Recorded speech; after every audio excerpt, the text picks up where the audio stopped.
This is RTV6 News at 7, working for you. Thanks for joining us here for the news at 7. Tonight, state health officials say they're seeing an increase in the number of Hoosiers hospitalized with COVID-19. And this comes as more school districts reopen, and some schools are seeing students and staff test positive for the virus. I want to emphasize that having a case of COVID in a school should not be a cause for panic or a reason to close. It's a reason to take action to prevent an outbreak. And we've been working with schools and local health departments to ensure they have the tools to do that.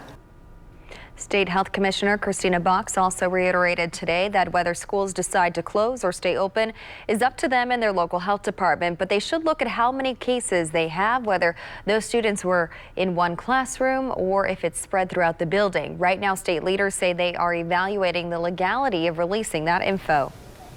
The number of newly reported COVID-19 cases and deaths in Indiana are down from yesterday, but high compared to a couple of months ago.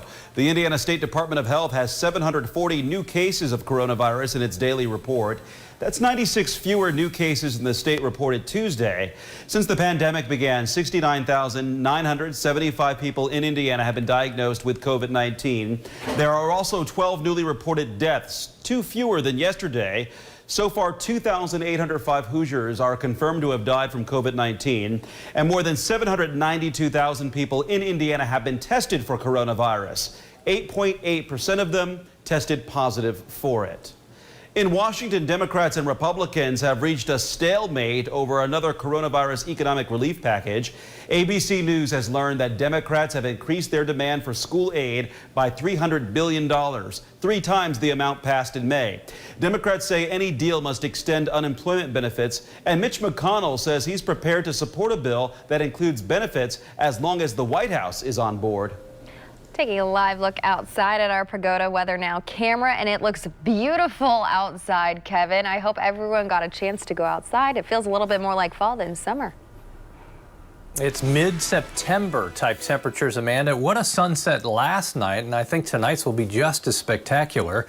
Temperatures a little on the cool side, certainly. It's 71 in Zionsville. Other temperatures as you look around the metro area, a full 10 degrees below average for this time of the year. Statewide temperatures, coolest in Peru, not surprising because Peru this morning down to 48 degrees. That was the cold spot. You'll be in the low 50s again tonight. The wind is relatively light, generally 5 miles per hour out of the northeast in most locations. The sky gradually clears, and for the next 24 hours we'll see our coolest temperatures in the 7-day planner. Humidity will remain low, and overall clear to partly cloudy is the way I would describe the sky tonight and during the day tomorrow. Temperatures tomorrow start to warm up a little bit, but this evening we're down to 65 with mostly clear sky by the time we get to 11 o'clock, and those are other temperatures around the state right now. We'll talk about the changes that arrive for the weekend. It'll certainly be more summer-like coming up. We're less than 13 weeks away from the general election, and while officials work on plans to help Hoosiers vote during the pandemic, groups are working to make sure that everyone knows they have the right to vote. RTV6's Cornelius Hawker shows you which groups they are reaching out to. After Election Day or after the deadline to register to vote, we were receiving requests for people wondering if they had the right to vote, and oftentimes they did have the right to vote. That's Katie Blair, ACLU of Indiana's Director of Advocacy and Public Policy, explaining why they started the Yes You Can Vote campaign back in 2018. They target this voting education to specific groups. We receive a ton of requests for information from previously incarcerated Hoosiers who would like to know what their rights are at the voting booth. Voting rights in Indiana are restored when a person gets out of jail or prison. The only time they can't vote is when they're serving their sentence. An individual who is on parole or probation or even in jail waiting trial, they have the right to vote. Katie says that's something anyone impacted by the justice system should be aware of. She also says the ACLU gets questions about voting from some of those in the LGBTQ community. Transgender people have a lot of concerns when they go to the polls, primarily being outed. If the fear of being outed, either having their gender identity pointed out or being misgendered, doesn't keep trans folk from voting, the fear of a poll worker not accepting their ID might also keep them from voting. Katie says they need to hear this. Folks need to know that all they have to do is be registered with the name that is on their legal state-issued ID, and they should have no problems at the polls. If you're a person who happens to have some sort of disability, Katie says you need to know there are accommodations you can request so you can exercise your right to vote. Voters that require assistance at the polls can designate a friend, family member, or a trained poll worker to help them fill out their ballot. I asked why the ACLU was targeting these specific groups, informing them of their right to vote, and Katie said it's simple. We wanted to make sure that we can educate people so that they know going into November all of their rights and are able to make their voices heard on Election Day. Working for you, Cornelius Hawker, RTV6. College students and recently naturalized citizens are also groups the ACLU of Indiana is hoping to inform with their Yes You Can Vote campaign. Students can register to vote wherever they consider home, and naturalized citizens have the same right to vote as someone who was born in the United States. Indiana's public and private colleges are all looking at ways to safely reopen their campuses. In Johnson County, Franklin College has released a 20-page safety plan to welcome students by the end of the month. RTV6's Rafael Sanchez shares the details. As Franklin College prepares to begin a new semester, it's opening its doors under the plan called Fortify Franklin. It will involve increased disinfecting. 24 sanitation stations are in place campus-wide, and a mask is required on campus. How do we minimize the threat of infection on campus while we go about doing the business of what we do? President Kerry Prather says most internships and most extracurricular activities will be done online. Sports like football and soccer have been moved to the spring, and visitors must comply with all campus requirements. The preparation ahead of time and the ability to be flexible as we go. The external conditions are going to dictate some of how our plan has to be adapted, even from the point of the return of students on. Just like we're seeing in elementary schools, middle schools, and high schools, college is no different. As you can see behind me, it'll be one student per desk. The goal, social distancing. The rules also apply to the college's namesake, Ben, who's busting out a mask in Old Main, historically speaking, making a public declaration that independence comes with responsibilities. Rather than fight the illness, we've got to figure out how to peacefully coexist. So the fact is, there's no such thing as zero risk. I think we have mitigated every possible risk that we can. But under normal circumstances, there's no such thing as zero risk. Rafael Sanchez, RTV6. The college is also taking a number of other steps. 8 a.m. classes will begin at 7:45 to allow for the cleaning of classrooms. The state's 30 private colleges have posted their plans on their websites.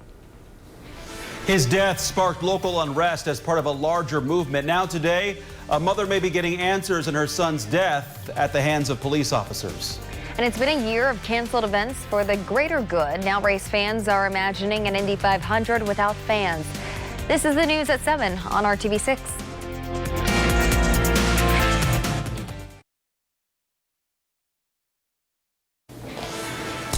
Now on RTV6, almost 3 months after Dre'Jon Reed was shot and killed by an IMPD officer following a brief chase. The autopsy report is in the hands of Reed's mother and her attorneys. The Marion County Coroner's Office released the report at the same time Reed's mother had called a news conference to make another call for the autopsy to be given to her. It's been one of the key demands made for attorneys for Reed's family, as well as for the activists who held protests for weeks across the city. The family is not releasing the details of the report until they have had time to analyze it. The Office of the Special Prosecutor says the family and their attorneys are barred by state law from talking publicly about portions of the autopsy while the investigation continues. The police shooting of Reed and many others around the country are part of the ongoing national dialogue about racial disparities in policing and society. We want to help continue the conversation. Every Tuesday this month, RTV6 and Radio 1 will host a discussion exploring racial issues in central Indiana. On the 11th, panelists will talk about the current racial climate in our community. The discussion starts at 5 p.m. on the RTV6 Facebook page next Tuesday.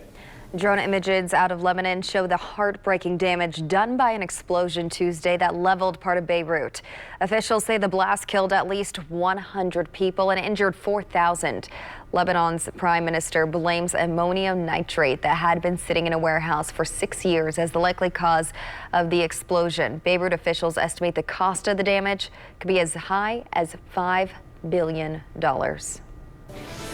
If it was a struggle to pay bills before, now it's beyond the means of many Hoosier families. Coming up here, what one group is asking the governor to do to put a patch on the situation.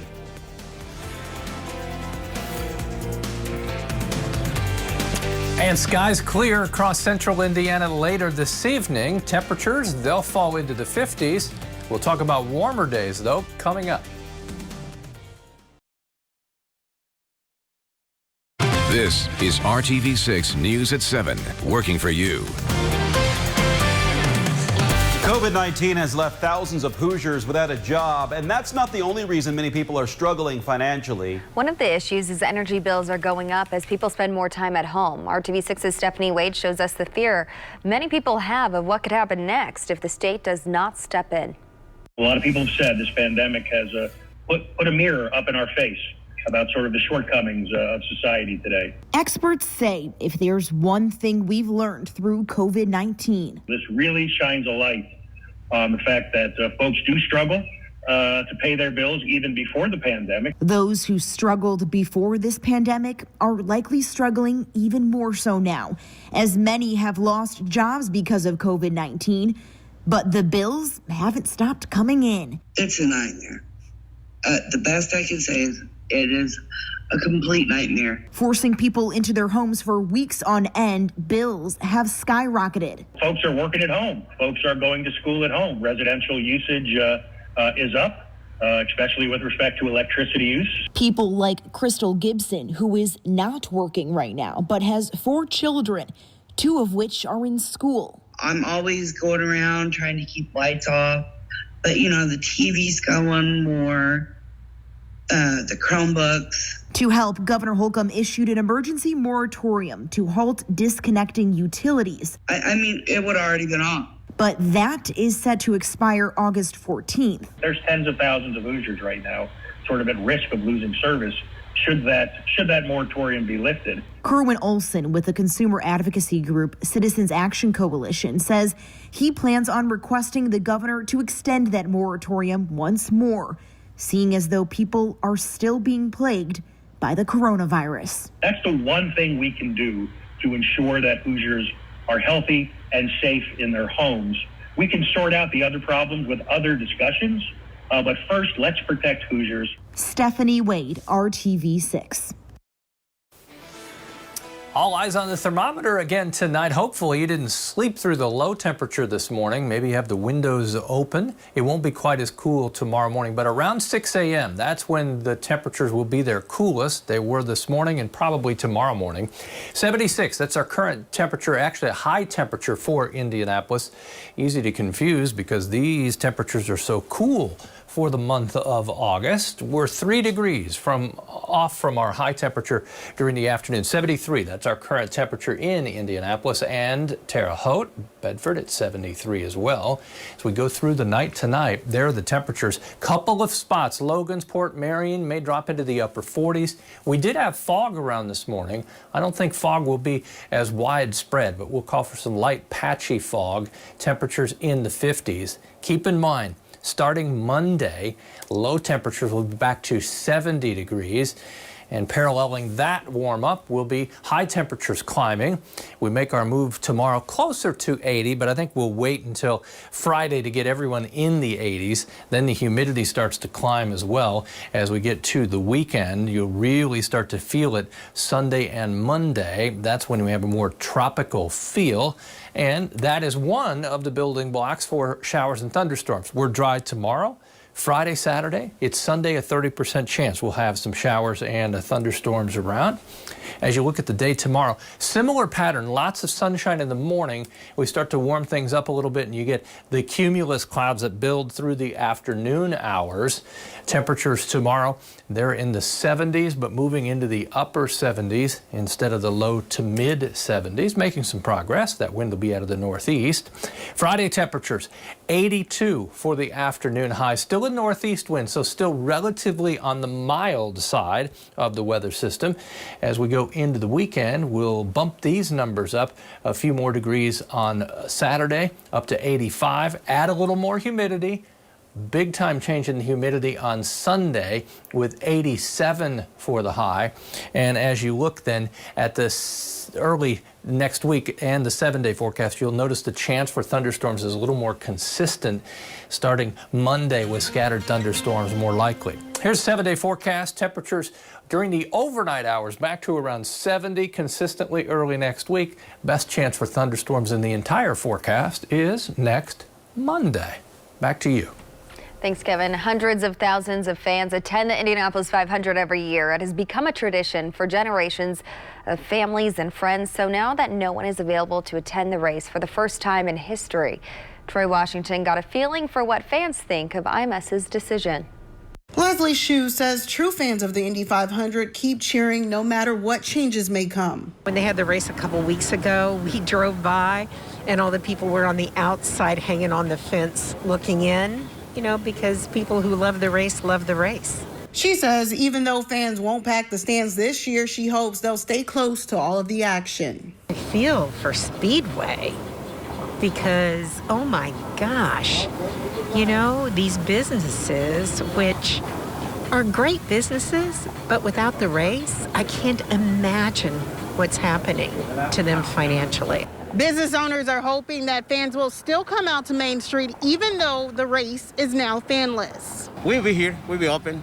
I still think we'll be busy because people want to hear the cars and just be around the race. With cases of the coronavirus on the rise in Marion County, Dawson's On Main owner Chris Hill says he understands the reason behind the concern over allowing fans inside to watch. But he still hates the thought of missing out on making new Indy 500 memories. We've become friends with a lot of people that make the pilgrimage to the Indy 500. We get them from all over the world. And he's sure those friendships will survive this race here, but he can't wait for things to return to normal next year. Working for you in Speedway, Troy Washington, RTV6.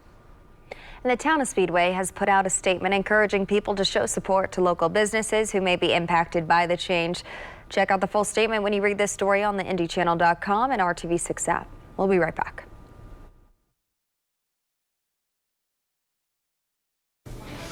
IU Health is planning to expand in downtown Indianapolis. The hospital filed plans with the city of Indianapolis today for a new downtown hospital and expanded medical campus. The expanded 44-acre campus will extend from 16th Street to 12th Street and from Capitol Avenue west to 65. The core of the campus is a new hospital that will be constructed over the next 6 years. Operations of IU Methodist and University Hospital will be consolidated when that new hospital opens in 2026.